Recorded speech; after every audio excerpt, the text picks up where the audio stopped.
ජයගමු ශ්‍රී ලංකා ජූලි 24 සහ 25 ගාල්ල සමනල ක්‍රීඩාංගණයේදී. It's wonderful to be here in Colombo, and it's wonderful to be here with my friend Don, and congratulations to you, Don, on 25 years. 25 years of Fairfield's lawyers, so that's tremendous, and it's great that you can be acknowledging that here in your homeland, which I know you feel very passionate about. And it was that passion, in part, that encouraged me to come back to visit Sri Lanka again. I've been here on quite a few occasions in the past, and over that period of time, a lot has changed. And the very hotel we're standing here wasn't here the first time I came. The very hotel I'm staying in at the moment was not here when I first came. The Gore-Face Hotel was here, though.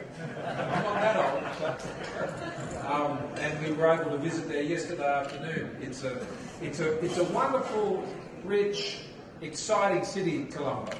And I think for the Australians who have the opportunity to come here, I think they always get a really great surprise about what they find. The diversity of the city is exciting. The restaurants, the attractions, the cultural activities are very, very rich. And so when people come to Sri Lanka, and if you come from Australia, I would encourage you certainly go and experience what are the world-class resorts and attractions all around the country. Now, in my time here, I've been up to Jaffna, not on this occasion, but I've been there several times.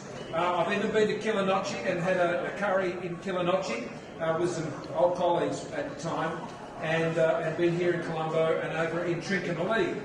And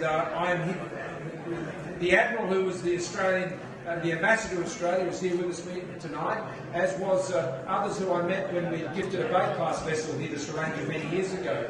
And we visited the Trincomalee Harbour. And the naval officers were very proud of Trincomalee Harbour.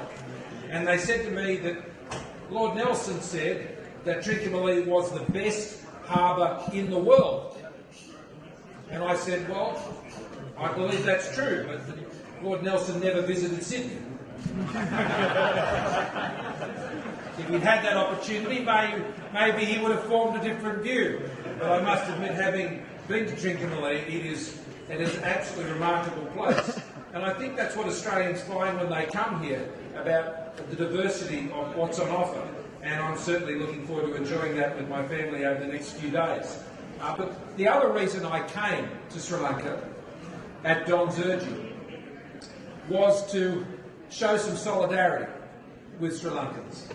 Sri Lankans are great friends of Australia. There is a wonderful people-to-people relationship between Sri Lanka and Australia.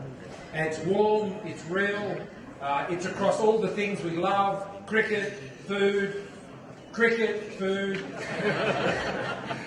all of these things. And so Sri Lanka has been through, over the last, I could say decade, but I could equally say 40 years, some of the most difficult times that any nation would ever have to confront.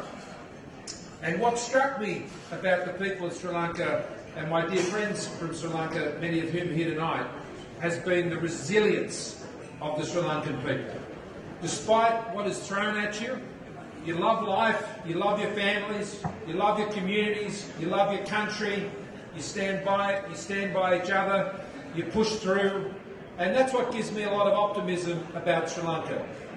As we stand in this magnificent hotel on this bridge looking over the sea, quite a unique building here in this part of the world, I think it is a monument to the resilience of Sri Lanka, how this has come out of the ground and been built over the last decade, because I remember when I came here the first time, it was just a hoarding along the side of the road. And I think over a period of time when you face so many difficulties, to see that occur, I think is a tremendous credit to Sri Lanka. I would urge all Sri Lankans, you have a very important choice to make in the months ahead, and it's not for Australians to interfere in how you make that decision. You're a great and vibrant democracy, and of that you should be immensely proud. But the work that is being done to bring Sri Lanka and bring stability back to Sri Lanka in the last couple of years since the economic crisis has been truly extraordinary.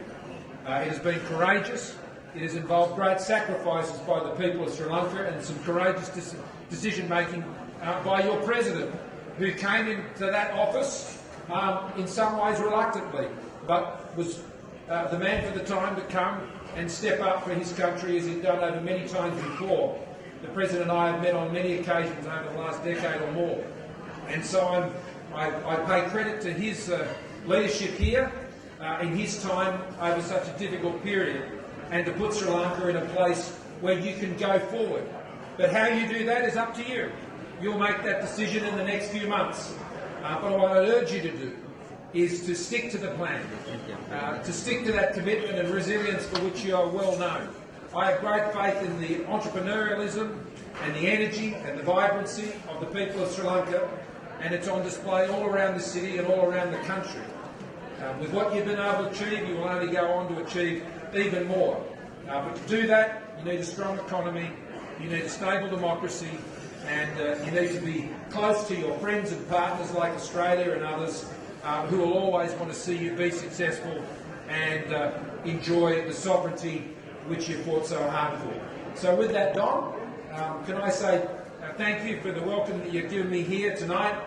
Can I wish you all the very best for your future, and can I congratulate you, Don, and your organisation for everything that you've been able to achieve, but particularly for inviting me to come back and spend the quality time I have here over the last few days. And I'll certainly be leaving here with a strong message to all of those I come in contact with about what's happening here in Sri Lanka and why the rest of the world should be confident that Sri Lanka will rise again and be able to achieve great things. So thank you very much. I'm not cooking curries tonight. I'm going to leave that to the chef, who I'm sure will do a much better job for me. But when I get home, I'll be enjoying them once again. And if you follow me on social media, you'll be able to check out that on most Saturday nights. So thank you, everyone. Enjoy your evening.